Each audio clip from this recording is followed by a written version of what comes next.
pour une seule raison. Il y avait sur l'ordre du jour qui était aligné aujourd'hui, il y avait l'invitation de 3 ministres. Il y a le ministre de l'Intérieur, le vice-premier ministre, ministre de l'Intérieur, il y avait le vice-premier ministre, ministre de la Défense, et il y avait le ministre d'État, ministre de la Justice. Ils devraient venir nous éclaircir sur l'avancée et les problématiques qu'ils rencontrent à l'est de la République. Qu'est-ce qui fait qu'ils ne soient pas en mesure de mettre fin à cette guerre, de mettre fin aux tueries des ADF dans le nord et le Lubero au nord Kivu, et voire même à Mambasa d'Adituri. Alors, quand on a engagé le débat, normalement, après les explications de nos ministres, il a fallu qu'il y ait débat. Et c'est à ce moment-là où le vice-président de l'Assemblée nationale, il se permet de couper le débat en passant par, je dirais, une mauvaise motion, et ça a énervé tout le monde. Et nous considérons qu'il y a les gens qui ne comprennent pas ce qui se passe à l'Est. Pourquoi? Il y a les gens qui n'aident pas le chef de l'État. Et là, nous alertons le chef de l'État. Nous voulons qu'il prenne en main la situation de l'Est, sinon il y a les gens qui ne veulent pas écouter ce qui se passe à l'Est et qui pensent qu'ils aident le chef de l'État, et pourtant ils sont en train de lui mettre même en conflit avec la population de l'Est. Pourquoi je l'ai dit? Aujourd'hui, nous sommes en guerre d'agression de M23. Il y a les Rwandais qui nous agressent. Malheureusement, les jeunes patriotes qui se battent sur le terrain, que nous appelons les Wazalendo, dont je fais partie d'ailleurs, puisque aussi je suis Wazalendo, ils meurent du faim. Ça fait déjà 7 mois qu'ils n'ont pas la ration militaire.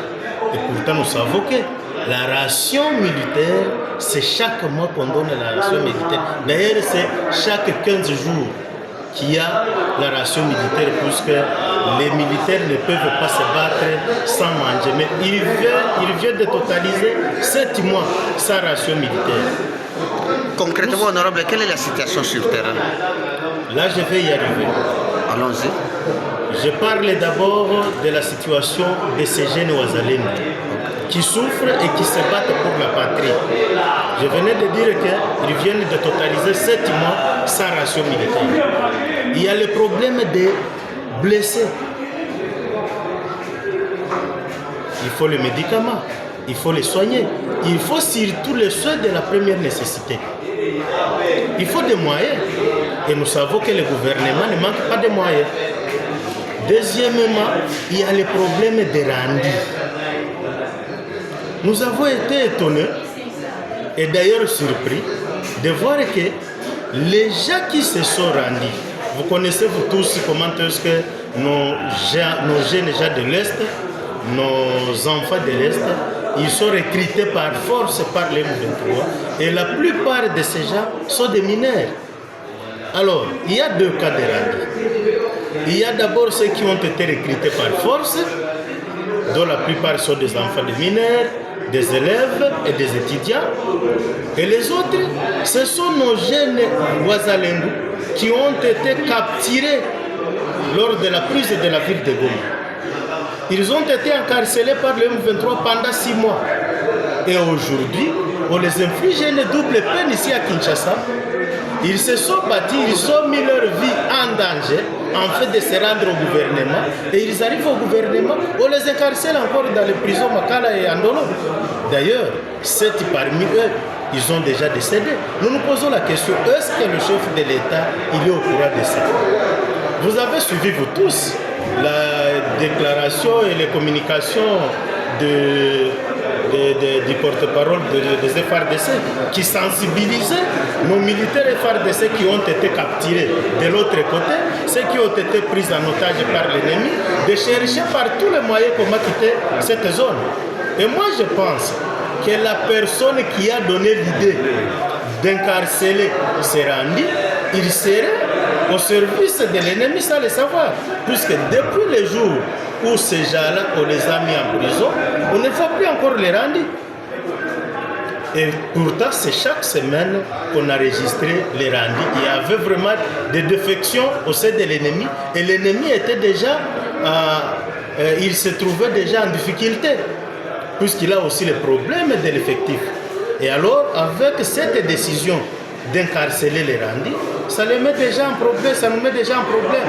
Nous qui sommes déjà du terrain, nous ne savons plus encore quel message que nous allons encore amener pour sensibiliser ceux qui sont encore de l'autre côté de quitter le camp de l'ennemi. Donc c'est un peu ça. Voici ce qui nous énerve et nous pensons qu'il faut alerter toujours jusqu'à ce que le chef de l'État lui-même sache ce qui se passe, puisque je ne crois pas que ce soit sur l'ordre du chef de l'État que ces rendus soient mis en prison. Concrètement, qu'est-ce que vous demandez à l'État congolais et surtout au bureau de l'Assemblée nationale? Ce que nous demandons au bureau de l'Assemblée nationale, vous venez de voir un collègue qui vient de prendre une motion, je dirais, en train d'être signée par ses collègues, et il se permet de prendre ça et déchirer ça, ce n'est pas du respect. Il faut respecter les gens. Nous demandons à notre bureau d'être en mesure de bien faire son travail. Ils ne font pas qu'ils cherchent de faire des populismes ici à l'Assemblée. Ce n'est pas question de faire du populisme, ce sont des questions très sensibles et des questions sécuritaires qu'il fallait traiter avec rigueur. Merci. Merci, honorable.